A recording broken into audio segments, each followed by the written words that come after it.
Another week, boys, and another TWAB. This week at Bungie, we set our sights on a slew of Bungie bounties. While we may be sad that Festival of the Lost has concluded, Lord Saladin is having a bit of fun. Ironbender is back and a little brighter than what you may remember. A pesky little bug prevented the Iron Forerunner sets from lighting with a brilliant flame during our first Ironbender event of the season. Now, as many players have discovered, these armor sets burn brightly during Ironbender weeks. Ah, yes, sexy. Whether you equip this armor or use synthweave to apply the look, pieces with the Ironbender sigil now light in a brilliant flame when Ironbender is active. Mix and match your favorite shaders and exotics to make some sweet looks. Why can't it just stay like this all the time though? Like, legitimately asking here, why only during Ironbender? Now, complete matches, turn in tokens, and complete your weekly bounties for a chance at high stat rolls on these armor pieces. Now, while Trials is on a short hiatus for Ironbender week, we do have some details from the team on matchmaking. Oh boy. We're also announcing 2 weeks of Bungie bounties, inviting you to share your stories for the Heroes Welcome campaign, refreshing our Prime reward offerings, and more. All right, y'all ready for this? You sure? Testing the waters. Last weekend, we tried out some changes to matchmaking in Trials of Osiris. We shifted to a system that put some focus on overall wins, pushing players into different buckets depending on how much they had played and won on a given weekend. While we are incredibly happy with the amount of data we were able to collect, this matchmaking system did not meet the goals that we had established last Thursday. As we continue to hone in on what settings we would like for Trials overall, we appreciate all who have been hopping in for a few cards and sounding off with the feedback. Pairing data with player feedback and experiences is key to continued success. Now today, the team will be going through our findings and speaking to some upcoming changes when Trials returns on November the 12th. So from the team, hey everyone, thanks for participating in our latest experiment in Trials Matchmaking. Sometimes you learn more when things don't go well than you do when everything is perfect. Last week, we talked about balancing match outcomes, blowouts versus close matches, with matchmaking times. Compared to 3 weeks ago, average matchmaking time was up by about 10 seconds. But if you're on the bleeding edge of win counts, your matchmaking times could easily be anywhere from 2 minutes to over 5 minutes. Holy hell. I had no idea. That long? Now, overall games played was down about 33%, and the blowout rate went slightly to 28%. Now, solo play actually went up a bit, and fireteam play, either exclusively or part-time, went down by about a third. Lower to average skill players played about the same or a bit more, whereas high skill players played significantly less, with the highest skill cohort playing 2 hours less on average than in the previous weeks, a number that has otherwise been very consistent in most revamped weeks, as well as most weeks in the previous seasons. Hold on, I want to bring up something real quick. Just to touch on a note, solo play actually went up a bit. Surprisingly, last weekend, every time I played with the fire team, it just didn't go well. But when I actually played solo, my Trials run was actually all right. It was significantly better than playing with the fire team. So I wonder if there was like some sort of weighting here where the game was much more strict in its win-based matchmaking if you were with the team. Now, Bungie continues, while there are some positives, most of the data is either negative or neutral. Combined with the feedback on social media channels, this has fueled our decision to move back to purely card-based matchmaking with a flawless pool for the foreseeable future. Tune in next week for Trials Lab pre-brief and details on some other plans we have for the mode between now and the Witch Queen. Wow, this is huge, guys. Again, Bungie was planning on making this change right here with the win-based matchmaking for the entire month of November. So the fact that Bungie's moving away from this already means that the feedback from last week was rough. And I know we came out, we made a video, we were talking pretty harshly about it. But again, guys, I'm just one voice, man. I'm just one person in this very large community. It had to have been something overwhelming from many of you for Bungie to actually go ahead and say, okay, throw the towel in. Let's reverse this. And understand, this is a new Bungie way of thinking. Back in the day, especially like Destiny 1 and vanilla Destiny 2,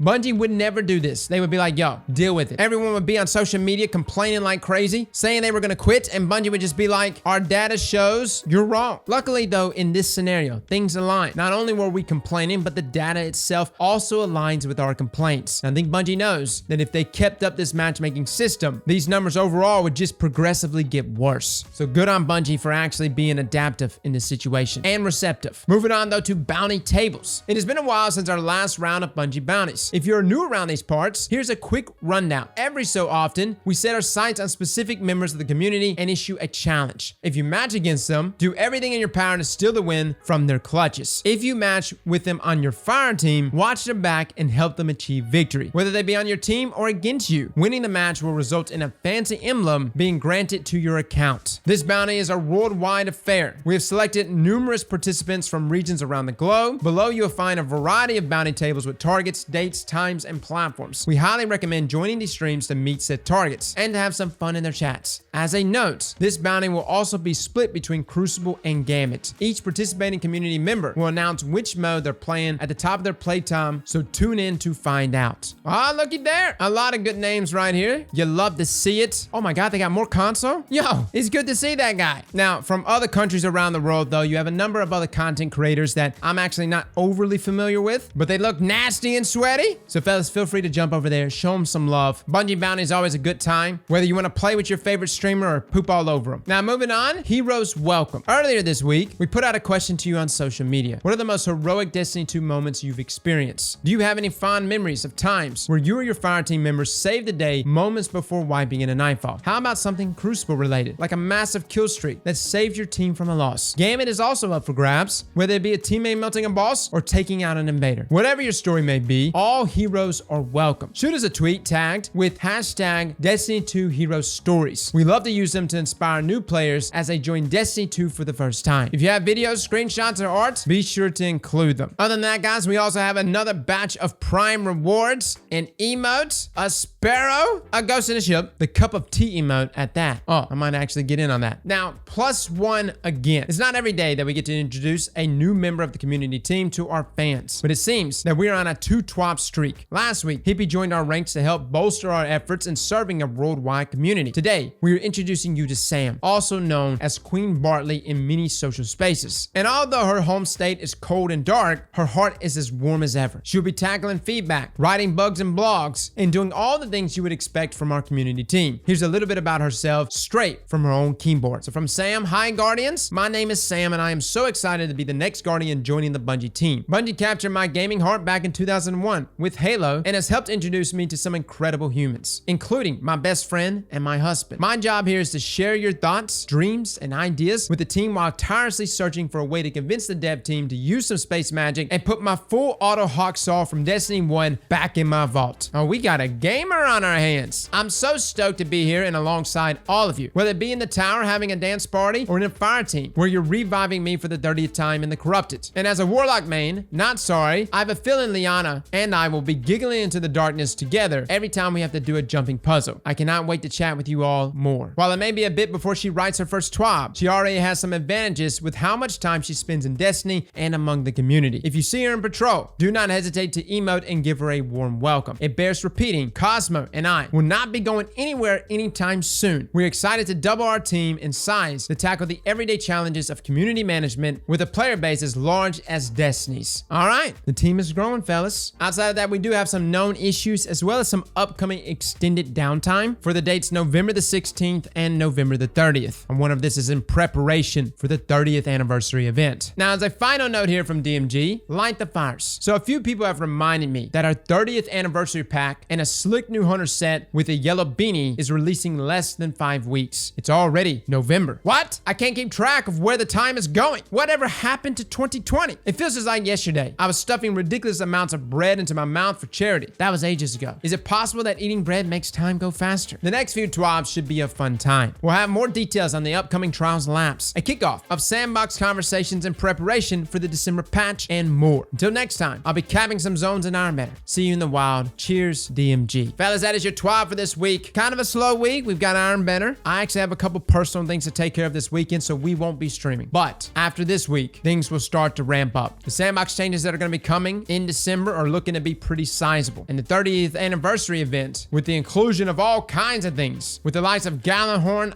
IS Luna, and many more, fellas, is looking to be a jam-packed Christmas, which I don't know about you guys, I love it when we've got stuff to do in Destiny around the holidays, right? I really still wish we could have got Witch Queen around Christmas because I thought it was just going to be perfect. It would have lined up perfectly there, but this is all right. 30th anniversary event, a small cooldown period right there in January, and then all hell breaks loose in February. Well, fellas and ladies, thank you all for coming and watching, and as always, slap that like button like your mama told you right.